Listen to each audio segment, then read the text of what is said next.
What happens when a beloved comedian sits down for what should be a friendly chat, only to face relentless attacks from a host who refuses to let him speak?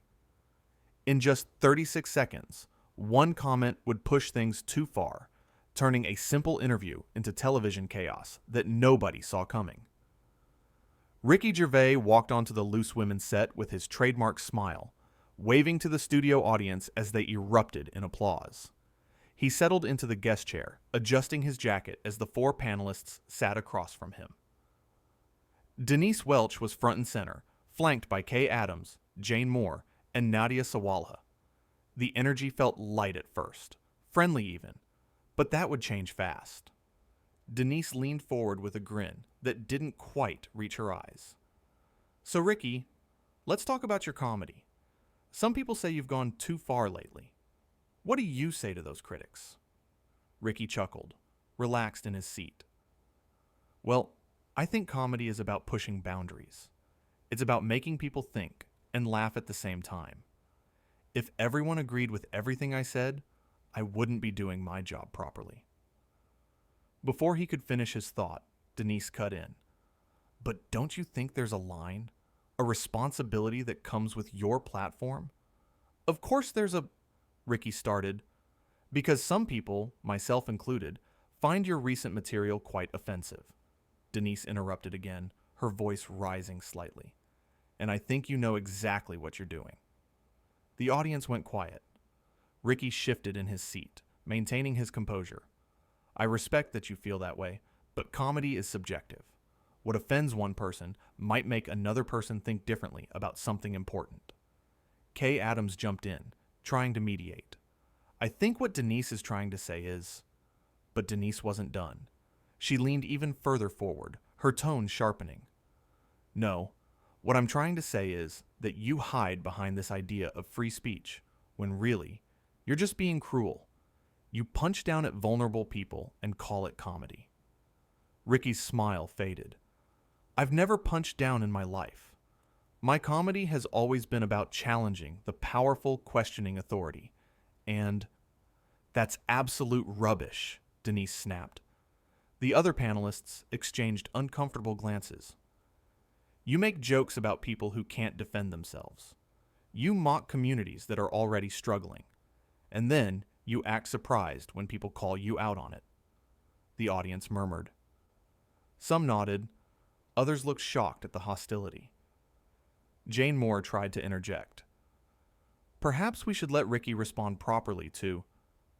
I am letting him respond, Denise shot back, not taking her eyes off Ricky.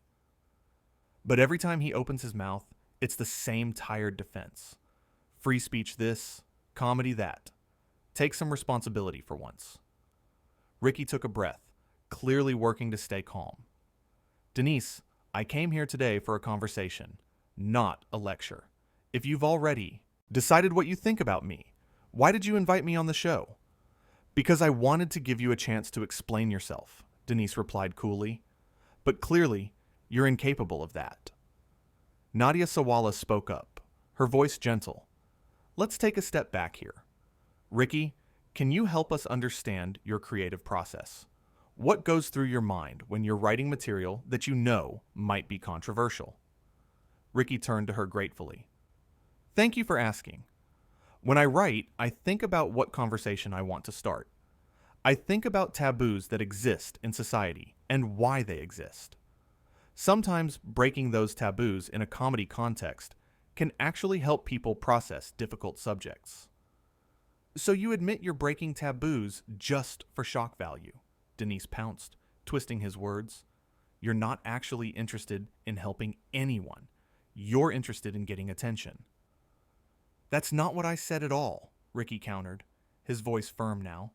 You're putting words in my mouth. I'm repeating your own words back to you, Denise insisted. No, you're not. You're interpreting them in the most bad faith way possible, Ricky said, his frustration beginning to show. I said I want to start conversations. That's not the same as shock value. Kay Adams tried again. I think we're all getting a bit heated here. Maybe we should... I'm not heated, Denise interrupted sharply. I'm holding someone accountable.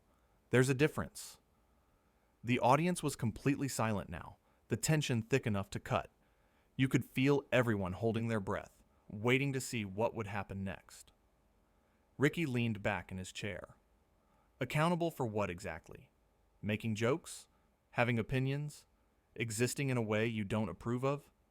Accountable for the harm you cause, Denise fired back. The pain you inflict on real people with your so-called comedy. What harm? What pain? Ricky asked, his voice rising for the first time. Can you give me a specific example of someone I've harmed with a joke? Denise waved her hand dismissively. Oh, there are countless examples. Everyone knows it. Then give me one, Ricky pressed. Just one concrete example. I'm not going to sit here and list every offensive thing you've ever said, Denise snapped. We'd be here all day. Or you can't actually think of one, Ricky said quietly. Because you're not really interested in specifics. You're interested in being outraged. The other panelists looked at each other nervously. Jane Moore cleared her throat. I think both of you have valid points. And maybe we should... My point is perfectly valid, Denise interrupted, her voice icy. His is not. Ricky laughed, but there was no humor in it. So this is a trial, not an interview. Good to know. If you're feeling attacked, maybe that says something about you, Denise retorted. If you invited me here just to attack me, that says something. About you, Ricky shot back. Nadia Sawala raised her hands in a calming gesture. Okay, everyone, let's take a breath. We're all friends here. I'm not his friend, Denise stated flatly. And I don't pretend to be. The audience gasped audibly. Even the other panelists looked shocked at the bluntness of the statement. Ricky stared at Denise for a long moment. Then why am I here? Because someone thought it would make good television, Denise said with a cold smile. And they were right, weren't they? Kay Adams looked horrified. Denise, that's not fair. Life's not fair, Denise replied, without looking at her colleague. She kept her focus on Ricky. Especially not for the people you mock in your routines. Ricky's jaw tightened. I've never mocked anyone who didn't have the power to fight back. I go after politicians, celebrities, people in positions of authority. That's what satire is. You're deluded if you think that's all you do, Denise said, her voice dripping with disdain. You have a platform that reaches millions, and you use it to spread your narrow-minded views disguised as jokes. Narrow-minded? Ricky repeated, his voice incredulous. I'm narrow-minded for believing in free expression? You're narrow-minded for thinking free expression means freedom from consequences, Denise countered. You want to say whatever you like and have everyone praise you for it. But when people criticize you, you cry censorship. I've never cried censorship in my life, Ricky said firmly. I welcome criticism. What I don't welcome is being ambushed on a talk show by someone who clearly had an agenda before I even sat down. Jane Moore nodded slowly. He has a point, Denise. This does feel a bit... Stay out of this, Jane, Denise snapped at her co-host. Jane's eyes widened, but she fell silent. The audience murmured again, clearly uncomfortable with how the host was treating both her guest and her fellow panelists. Ricky stood up suddenly. You know what? I don't need this. I came here in good faith to have a conversation, but you don't want a conversation. You want a punching bag. Oh, sit down, Denise said dismissively. Don't be so dramatic. I'm not being dramatic. I'm being rational, Ricky replied, his voice steady. This isn't an interview. It's an attack, and I'm not going to sit here and be insulted for your entertainment. Denise laughed mockingly. Can't handle a little pushback? I thought you were all about challenging conversations. Pushback is fine. Hostility is not, Ricky said. And you've been hostile since the moment I walked out here. Nadia Sawala stood up as well. Ricky, please, let's start over. We can have a better conversation. But Ricky was already removing his microphone. I appreciate that, Nadia. But I don't think Denise wants a better conversation. She wants a villain, and I'm not going to play that role for her. Denise folded her arms. Running away? How typical. I'm not running away, Ricky said calmly. I'm choosing not to participate in whatever this is. There's a difference. You're proving my point, Denise said smugly. You can dish it out, but you can't take it. Ricky turned to face her fully. I can take criticism just fine. What I can't take is someone twisting my words, interrupting me constantly, refusing to listen to anything I say, and then acting like I'm the problem. Kay Adams stood up too. Denise, maybe we should take a break, and... We're not taking a break, Denise said firmly. Ricky is leaving. Isn't that right? The way she said it, challenging and cold, made it clear she expected him to back down. But Ricky didn't. Yes, I am, he said simply, because I respect myself too much to stay somewhere I'm clearly not welcome. The audience began to applaud. It started with a few people and then grew until most of the audience was clapping. Denise's face flushed red. Oh, brilliant, she said sarcastically. Everyone applaud the man who can't handle a tough interview. This wasn't a tough interview, Jane Moore said quietly, but loud enough for everyone to hear. This was an ambush, and frankly, Denise, I think you owe Ricky an apology. Denise whipped around to face Jane. Excuse me? You heard me, Jane said, standing her ground. We invited him here as a guest, and you've treated him appallingly from the start. I've treated him exactly how he deserves to be treated, Denise insisted. Based on what? Nadia asked, joining Jane. Based on your personal feelings about his comedy? That's not professional. Denise looked around at her co-hosts, clearly not expecting them to turn on her. I cannot believe you're taking his side. We're not taking sides, Kay said gently. We're just saying that this got out of hand. Because he made it get out of hand, Denise argued, pointing at Ricky. Ricky held up his hands. I'm going to leave you all to sort this out. But for the record, I answered your questions. I stayed calm. I tried to have a dialogue. You're the one who shut that down at every turn. Get out then, Denise said coldly. If you're going, just go. I'm going, Ricky confirmed. He turned to the other panelists. Kay, Jane, Nadia, thank you for trying. I appreciate it. The three women nodded at him sympathetically. The audience applauded again as Ricky walked toward the exit. But Denise wasn't done. Her voice rang out across the studio. This is what people like you do. You run away when you're challenged. You hide behind your fame and your fans. Ricky stopped walking. For a moment, it looked like he might turn around. The entire studio held its breath. But then he shook his head and kept walking. Denise stood up from her chair, her voice getting louder. You're a coward, Ricky Gervais. A coward who makes millions by mocking people. And then runs away when someone stands up to you. That did it. Ricky turned around slowly. He didn't walk back to the set, but he faced Denise from the edge of the studio. I'm not a coward, he said, his voice cutting through the space between them. I'm someone who knows when a situation is pointless. You don't want to understand my perspective. You don't want dialogue. You want to be right. And I'm not going to waste my time or yours pretending otherwise. How dare you, Denise seethed. You come onto our show, into our space, and then you insult me. I haven't insulted you once, Ricky replied. I've defended myself against your insults. There's a difference, though I'm not sure you can see it. Kay Adams stepped forward. Denise, please.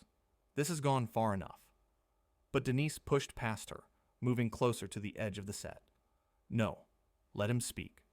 Let him show everyone who he really is. I think we can all see who people really are right now, Jane Moore said quietly, but everyone heard it.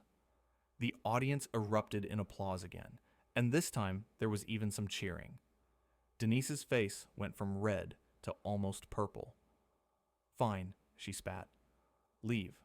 We don't need you here anyway. Clearly, Ricky said. But you should ask yourself why you brought me here in the first place if all you wanted was a fight. With that, he turned and walked off the set for good. The audience stood up, giving him a standing ovation as he disappeared backstage. The cameras kept rolling, capturing Denise standing there, fists clenched, while her 3 co-hosts stood behind her, looking mortified. Kay Adams moved to the camera. "We're going to take a quick break," she said, her voice strained. "We'll be right back." But as the show cut to commercial, the damage was done. The tension in that studio was so thick you could feel it through the screen. The audience members were all talking amongst themselves, shocked at what they'd just witnessed. The other panelists gathered together, speaking in hushed tones, while Denise stood alone, still glaring at the spot where Ricky had exited. Backstage, crew members scrambled. You could hear urgent conversations, producers on their phones, people trying to figure out what to do next. Ricky stood in the hallway, surrounded by concerned staff members, asking if he was okay. He assured them he was fine, just disappointed at how the whole thing had unfolded. Back on the set, during the commercial break, the other panelists tried to talk to Denise, but she wasn't having it. She brushed off their concerns, insisting she'd done nothing wrong. Jane Moore looked particularly upset, shaking her head as she sat back down in her chair. Nadia Sawalha put her head in her hands. Kay Adams stood at the edge of the set, clearly trying to figure out how to salvage the rest of the show. When they came back from commercial, the energy was completely different. Denise tried to act like nothing had happened, plastering on a smile and launching into the next segment. But the other panelists could barely look at her. The audience sat in uncomfortable silence. Everyone knew what they'd just witnessed, and there was no pretending it away. Kay attempted to smooth things over. "Well, that was certainly an intense conversation," she said carefully. "Different opinions, different perspectives. That's what makes this show interesting." But Jane Moore couldn't let it go. "I think we need to acknowledge that things got heated in a way that maybe wasn't productive. As hosts, we have a responsibility to create an environment where guests feel they can share their views, even if we disagree." Denise's jaw tightened. "I created an environment where a guest was held accountable. If he couldn't handle that, that's on him." "He handled it with more grace than you did," Nadia said softly. The audience gasped again. It was clear the panelists were fracturing right there on live television. Denise turned to Nadia, her eyes blazing. "What did you just say to me?" Nadia didn't back down. "I said what I said. He tried to have a conversation. You attacked him. And then, when he left with dignity, you shouted at him like I don't even know what." "I was making a point," Denise insisted. "You were being cruel," Jane added. "And I'm sorry, but someone needs to say it."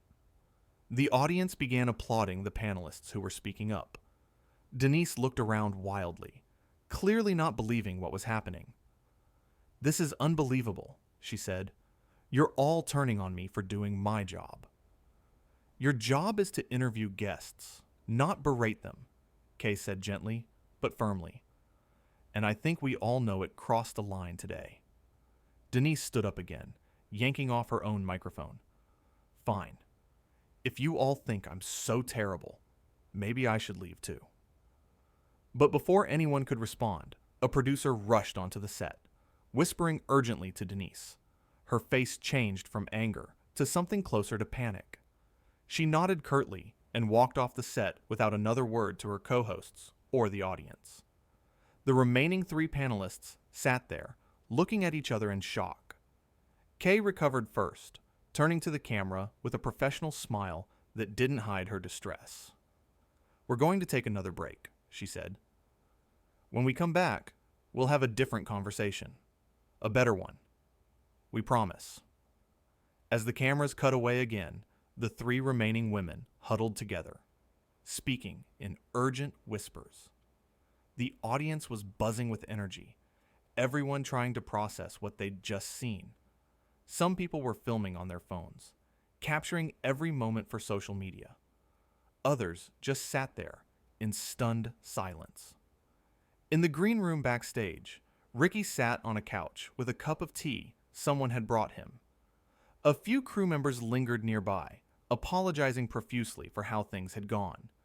He waved them off kindly, insisting it wasn't their fault. Through the walls, you could hear the chaos of the show, trying to continue without its lead host, the scrambling of producers trying to figure out next steps, and the murmur of an audience that had witnessed something they'd never forget. What was supposed to be a light interview about comedy and career had turned into a full-blown confrontation that revealed more about the host than the guest. While Ricky had come prepared to chat and connect, Denise had come loaded for battle, armed with accusations and unwilling to hear anything that contradicted her predetermined narrative. She'd pushed and pushed, interrupting and attacking, until the guest had no choice but to walk away. Even her own co-hosts had seen it, speaking up in that moment when it mattered. The audience had seen it too, rising to their feet not once, but twice, to support the guest who'd been backed into a corner.